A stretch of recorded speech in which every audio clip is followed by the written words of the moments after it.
Hello everyone, সকলকে আমার YouTube channel knowledge bank টুকুতে স্বাগত। আজকে আমি তোমাদের হাই মাদ্রাসার টেস্ট পেপার 2025-26-এর ইতিহাস এবং ইসলাম পরিচয় ইসলাম পরিচয় বলছি, ইতিহাস এবং ইতিহাসের একটা পার্ট যেটা হচ্ছে ইসলামের ইতিহাস। সেট নম্বর হচ্ছে 4 নম্বর সেটের পেজ 358 পেজের যে সমস্ত শর্ট কোশ্চেন আছে, সমস্ত কোশ্চেনের অ্যান্সার কিন্তু আজকের এই ভিডিওয়ে আলোচনা করব। অ্যান্সারগুলো বলার আগে তোমাদের বলবো, চ্যানেল নতুন থাকলে চ্যানেলটিকে সাবস্ক্রাইব করে নিও এবং তার সাথে সাথে পাশে থাকা বেল আইকনটি ক্লিক করে নিও, যেন পরের ভিডিও দিলে তোমরা সেই ভিডিওটার নোটিফিকেশন সঙ্গে সঙ্গে পেয়ে যাও। ভালো লাগলে অবশ্যই বন্ধুদের সঙ্গে শেয়ার করবে এবং কমেন্ট করে জানাবে। এবং আমার হোয়াটসঅ্যাপ গ্রুপে যদি জয়েন হতে চাও, তাহলে আমার এই ভিডিও ডেসক্রিপশনে দেওয়া হোয়াটসঅ্যাপ গ্রুপের লিঙ্কের মাধ্যমে জয়েন হতে পারো, অথবা আমার হোয়াটসঅ্যাপ নম্বর দেওয়া থাকবে সেখানে। সেই হোয়াটসঅ্যাপ নাম্বারে তোমরা আমায় মেসেজ করবে, তাহলে আমি তাকে সেই গ্রুপে জয়েন করে দেবো। সেখানে তোমরা তোমাদের ইচ্ছা মতো কোশ্চেন করতে পারবে, সেই কোশ্চেনের অ্যান্সার সেখানে দেওয়া হবে। ঠিক আছে? তো শুরু করা যাক। যেটা এখন আলোচনা করব, যেটা হচ্ছে 4 নম্বর সেট, পেজ হচ্ছে 358, হিস্টোরি অ্যান্ড এনভায়রনমেন্ট, অর্থাৎ ইতিহাসের যে কোশ্চেনগুলো আছে সেগুলো। প্রথমে বলেছে যে সঠিক উত্তরটি নির্বাচন করো। কি বলেছে? যে সঠিক উত্তরটি নির্বাচন করো। প্রথম কোশ্চেন বলেছে যে ব্রিটিশ ভারতের রাজধানী কলকাতা থেকে দিল্লিতে স্থানান্তরিত হয়। ব্রিটিশ ভারতের রাজধানী কলকাতা থেকে দিল্লিতে স্থানান্তরিত হয়েছিল, সেটা হচ্ছে 1911 খ্রিস্টাব্দে। অ্যান্সার হবে 4 নম্বরটা, 1911 খ্রিস্টাব্দে। নেক্সট বলছে ভারতীয় জাতীয়তাবাদের জনক ছিলেন। ভারতীয় জাতীয়তাবাদের জনক ছিলেন রাজা রামমোহন রায়। অ্যান্সার হবে 4 নম্বর, যে ভারতীয় জাতীয়তাবাদের জনক কে ছিলেন? ভারতীয় জাতীয়তাবাদের জনক ছিলেন রাজা রামমোহন রায়। নেক্সট বলছে রামকৃষ্ণ মিশন প্রতিষ্ঠা করেন কে? রামকৃষ্ণ মিশন প্রতিষ্ঠা করেন বিবেকানন্দ। অ্যান্সার হবে অপশন 2, বিবেকানন্দ। বলছে কোল বিদ্রোহের নেতা ছিলেন। কোল বিদ্রোহের নেতা ছিলেন সুই মুন্ডা। অ্যান্সার হবে অপশন 2, সুই মুন্ডা। কোল বিদ্রোহের নেতা ছিলেন কে বলতো? কোল বিদ্রোহের নেতা ছিলেন সুই মুন্ডা। নেক্সট বাংলা ছাপাখানার জনক কাকে বলা হতো? বাংলার ছাপাখানার জনক বলা হতো চার্লস উইলকিন্সকে। যে বাংলার ছাপাখানার জনক বলা হতো চার্লস উইলকিন্সকে। নেক্সট এফ নম্বর, যে রাসেল কার্সন যুক্ত ছিলেন। রাচেল কার্সন যুক্ত ছিলেন পরিবেশ ইতিহাসের সঙ্গে। পরিবেশ ইতিহাসের সঙ্গে রাসেল কার্সন যুক্ত ছিলেন। নীল বিদ্রোহ প্রথম ছড়িয়ে পড়েছিল কোথায়? নীল বিদ্রোহ প্রথম ছড়িয়ে পড়েছিল কৃষ্ণনগরে। নীল বিদ্রোহ প্রথম ছড়িয়ে পড়েছিল কোথায়? নীল বিদ্রোহ প্রথম ছড়িয়ে পড়েছিল কৃষ্ণনগরে। তারপরে যে দেশপ্রাণ নামে পরিচিত তিনি হলেন বীরেন্দ্রনাথ শাসমল। দেশপ্রাণ নামে পরিচিত ছিলেন বীরেন্দ্রনাথ শাসমল। তারপরে একা আন্দোলনের নেতা কে ছিলেন? একা আন্দোলনের নেতা ছিলেন মাদারি পাশা। একা আন্দোলনের নেতা কে ছিলেন? একা আন্দোলনের নেতা ছিলেন মাদারি পাশা। নেক্সট অশ্বিনী কুমার দত্ত গঠন করেন। অশ্বিনী কুমার দত্ত গঠন করেন অ্যান্সার হবে অপশন 4, স্বদেশ বান্ধব সমিতি। অশ্বিনী কুমার দত্ত গঠন করেন স্বদেশ বান্ধব সমিতি। তারপরে কোশ্চেন, যে স্বদেশী ও বয়কট আন্দোলন শুরু হয়েছিল কত খ্রিস্টাব্দে? স্বদেশী ও বয়কট আন্দোলন শুরু হয়েছিল 1905 খ্রিস্টাব্দে। নেক্সট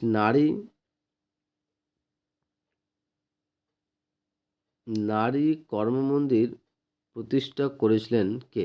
উর্মিলা দেবী। নারী কর্মমন্দির প্রতিষ্ঠা করেছিলেন উর্মিলা দেবী। তারপরে ভারতের লৌহ মানব নামে পরিচিত কে ছিলেন? ভারতের লৌহ মানব নামে পরিচিত কে ছিলেন? অ্যান্সার হবে অপশন 3 নম্বরটা, যে বল্লভভাই প্যাটেল। যে ভারতের লৌহ মানব নামে পরিচিত ছিলেন বল্লভভাই প্যাটেল। এই গেল আমাদের এমসিকিউ। এবার আসছি আমরা বিভাগ ক্ষয়ের। আর বিভাগ ক্ষয়ের অ্যান্সারগুলোর বলার আগে তোমাদের বলবো, চ্যানেল নতুন থাকলে চ্যানেলটিকে সাবস্ক্রাইব করে এবং তার সাথে সাথে পাশে থাকা বেল আইকনটা ক্লিক করে নিও, যেন পরের ভিডিও দিলে তোমরা সেই ভিডিওটার নোটিফিকেশন সঙ্গে সঙ্গে পেয়ে যাও। ভালো লাগলে অবশ্যই বন্ধুদের সঙ্গে শেয়ার করবে এবং কমেন্ট করে জানাবে। বিভাগ ক্ষয়ের এ নম্বর কোশ্চেন বলেছে যে একটি সম্পূর্ণ বাক্যে উত্তর দাও। একটি সম্পূর্ণ বাক্যে উত্তর দাও।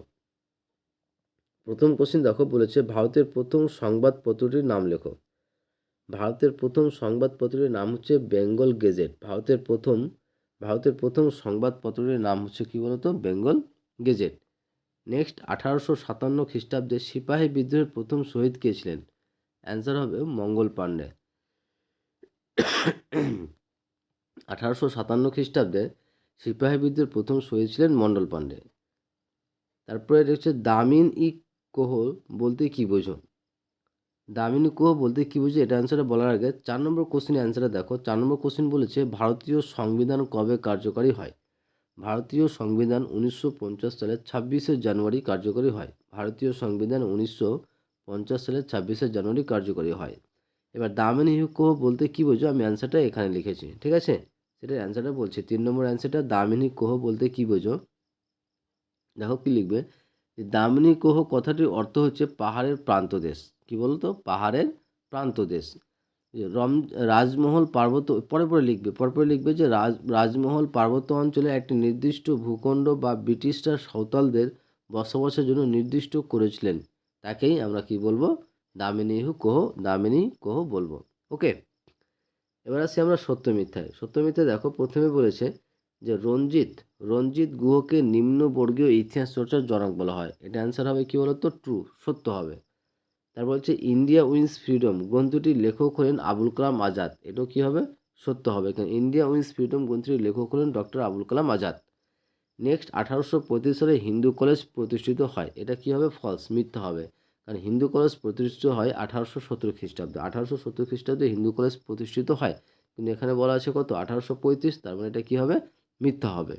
ওকে, তারপরে আসি আমরা যে ক স্তম্ভের সঙ্গে খ স্তম্ভ। প্রথমে আছে কি দেখো যে দীনবন্ধু মিত্র হচ্ছে নীলদর্পণ নাটকের রচয়িতা, অর্থাৎ অপশন ডি। তারপর হচ্ছে দক্ষিণারঞ্জন বসু হিসেবে অ্যান্সার সি, ছেড়ে আসা গ্রাম। আর লালা হরদয়াল হচ্ছে গদর পার্টি। নেক্সট নম্বর বলছে নিম্নলিখিত বিবৃতির সঙ্গে কোন বিকল্প ব্যাখ্যাটি সব থেকে মানানসই সেটা লেখো। নিম্নলিখিত বিবৃতির সঙ্গে কোন বিকল্প ব্যাখ্যাটি সব থেকে মানানসই লেখো। প্রথম বিবৃতি বলেছে যে জওহরলাল নেহরু তার কন্যা ইন্দিরাকে চিঠি লিখতেন। জওহরলাল নেহরু তার কন্যা ইন্দিরাকে চিঠি লিখতেন, সেটা হবে যে 3 নম্বরেরটা, যে চিঠির মাধ্যমে তিনি তার কন্যাকে বিশ্ব প্রকৃতি ও বিশ্ব ইতিহাস সম্পর্কে সচেতন করতেন। বিশ্ব প্রকৃতি ও বিশ্ব ইতিহাস সম্পর্কে সচেতন করতেন।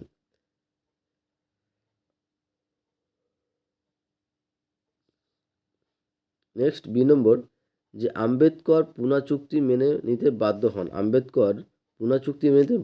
কারণ আমরণ অনশনের জন্য গান্ধীজির জীবন সংশয়ে দেখা দেয়। তারপরে বিবৃতি, 3 নম্বর বিবৃতি, যে দেশীয় রাজ্যগুলির অধিকাংশই ভারতভুক্ত হয়েছিল, কারণ বল্লভভাই প্যাটেলের দৃঢ় নেতৃত্বের ফলে রাজ্যগুলির ভারতভুক্ত হয়েছিল। ওকে, এগুলো আমাদের ইতিহাসের। এবার আসছি আমরা ইসলামের ইতিহাসের কোশ্চেনগুলো নিয়ে। তো ইসলামের ইতিহাসের অ্যান্সারগুলো বলার আগে তোমাদের বলবো, চ্যানেল নতুন থাকলে চ্যানেলটিকে সাবস্ক্রাইব করুন এবং তার সাথে সাথে পাশে থাকা বেল আইকনটি ক্লিক করে নিও,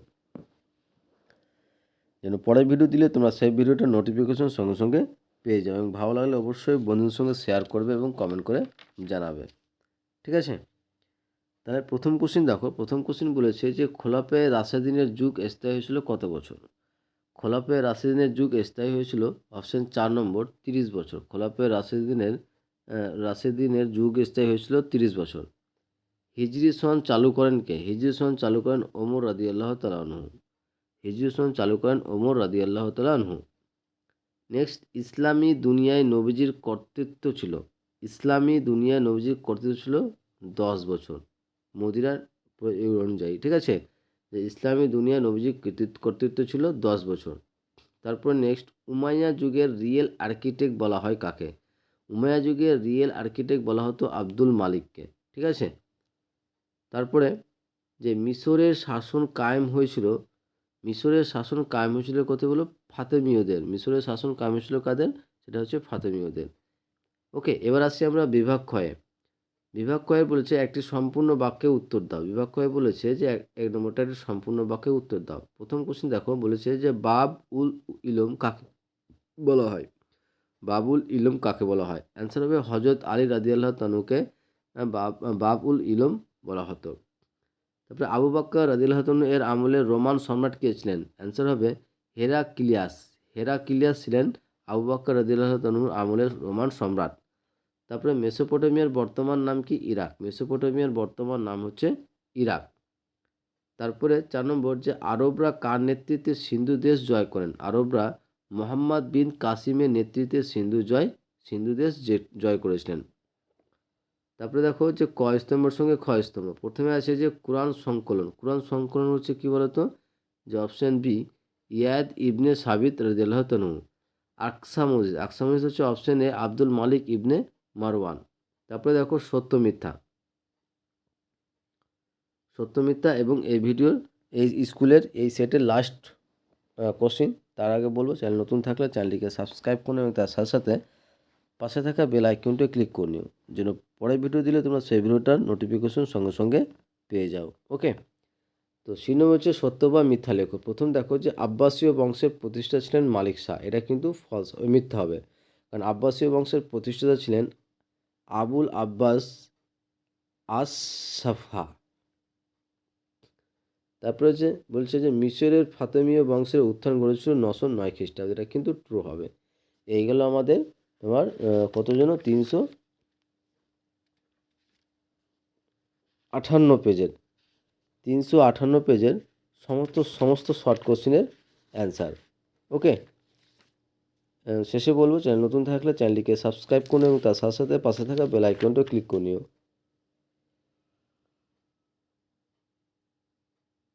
যেন নেক্সট ভিডিও দিলে তোমরা সেই ভিডিওটার নোটিফিকেশন সঙ্গে সঙ্গে পেয়ে যাও। ওকে, থ্যাংক ইউ ভিডিওটা দেখার জন্য।